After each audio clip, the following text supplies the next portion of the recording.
Hey guys, Kovorix here again. I've got some more talos action for you guys. You guys said you wanted talos, so here you go. This is actually a fight from my last video interlude. I think it's probably really the best fight in the video. So again, I'm in Syndicate in a talos. I'm solo roaming, and I came across this gang. I think what I know of right now is 2 hurricanes, 2 rapiers, and a harpy. And it's not a gang that I can engage straight up by any means. It's got a lot of things. The 2 rapiers are a huge problem, and the 2 hurricanes are more damage than I can really deal with. But I find I'm sort of messing with them in system. It's too bad they don't have the fraps of this.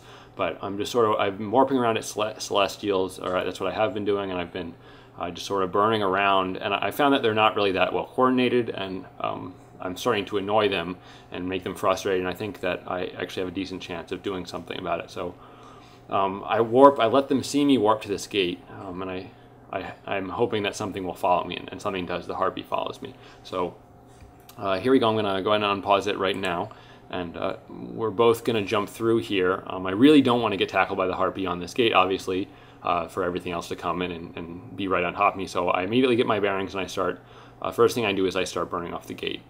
And I have my short range ammo loaded, and I'm going to put my warriors out here, so in case the harpy did come after me, I would have a decent chance of tracking him and killing him before everything else could come in and get me. But he doesn't. It's kind of typical behavior, I think.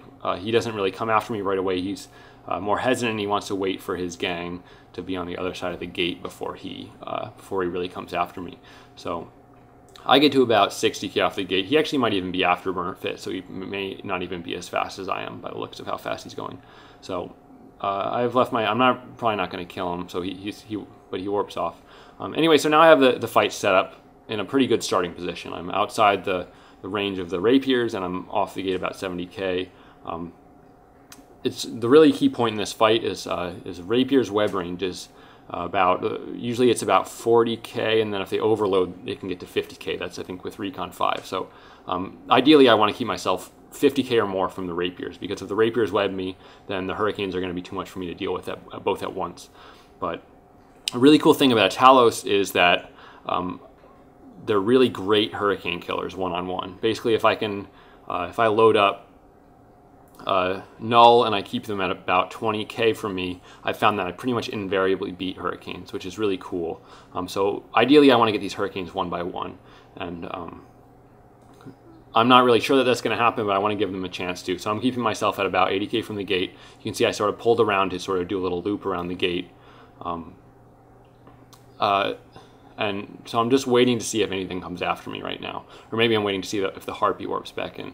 You can see here actually the hurricane targets me, which he shouldn't be able to do from 80k first of all. And then I zoom out and I notice that he's closer to me than he appears to be on my overview. So it's an overview bug. And it's really important to always be looking out for that. For some reason, since the most recent expansions, I've been getting more and more of that. So it's really important to always be checking the information on your overview against what you can see in space, because that won't be bugged. So I noticed that he was relatively close, so I sort of I'm tabbing back and forth between my overviews, and that's a good way to reset it. But anyway, so he's really made a huge mistake here. This is exactly the kind of mistake I was looking for. He's like 70k from his friends. He came out alone after me, and I have pretty good damage. So I'm going to be able to kill him before anything else can get to him. The way things are looking right now. Which is exactly what I wanted. So now before he was chasing straight after me, so I was flying away from him, but now I notice he started to move a different way, so I use that look at button to see where he's pointing, and I see he's starting to align out. So I just adjust my vector, I come back. I don't go straight at him, but I start to move a little bit under him, just so I can keep him well within my point range.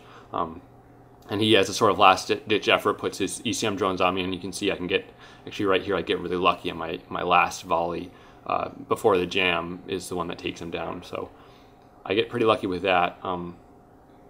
So he goes down, and the rapiers still haven't gotten in their web range. They've been burning after me here, but because the hurricane made the bad mistake of trying to align out away from everything else, and I was burning along with them, the other things weren't able to catch up. So here are the rapiers, and I'm still not really ready to get myself webbed. So I'm trying to keep them out of their web range.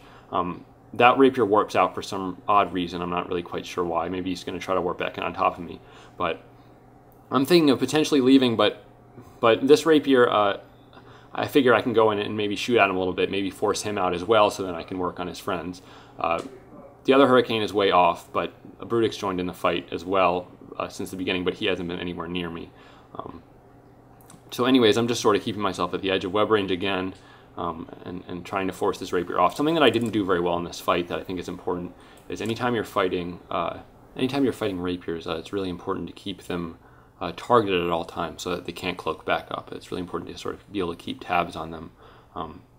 So if they want to get out, then they have to warp out. They can't just cloak up. So anyway, so I have this rapier, keeping him again outside of his web range because I don't want to get webbed to have everything else warp in on top of me. Maybe I'm being a little bit too cautious at this point. I might be able to dive back in and get him. One cool thing about rapiers is you can use your momentum against their webs to get into point range. But anyways, he warps out, and right as he warps out, this Brutix comes in, which is really, again, awesome for me. A really big mistake for them. This Brutix just strands himself, and he's pretty much the easiest target of the whole gang. I can just keep him at 20k and burn him down here. And it's also really important, I don't know if you noticed on my approach, I sort of approached him not directly, and then I started to pull away before I was in point range. It's really important to sort of adjust your approach to make sure you're not diving into his scram range right away. But and I'm keeping the keep at range button and the approach button. That's a really good way if you just want to keep someone at range rather than click keep at range like 20. I find that can actually mess you up sometimes. So I have my keep at range set at 1,000 kilometers in my approach. So basically it's just fly away from the birch and then approach is approach, and you can just sort of alternate between those buttons to keep yourself at the range you want. But basically I don't have any problems killing him. So that went really well. Two really key mistakes that they made that I took advantage of. One, the Hurricane stranding himself completely from his gang, and two, the Brutix stranding himself again at the end. So, but I think maybe another key point would be the importance of really learning how to, at least starting to manual fly. I think a lot of people use the orbit button a lot, which really messes you up. I would say in general you should never use that button.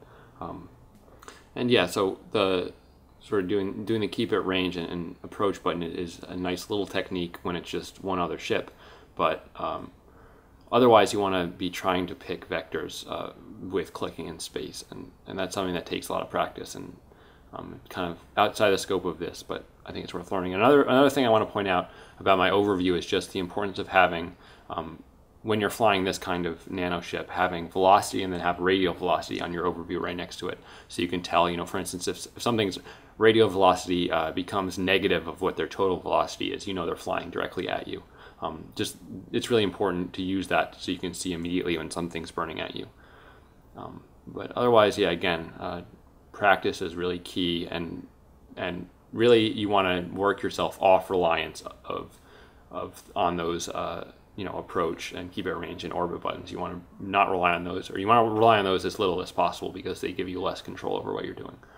So anyways, that's about it. I hope you guys enjoyed this, and hopefully there will be more to come, and I'll see you guys later.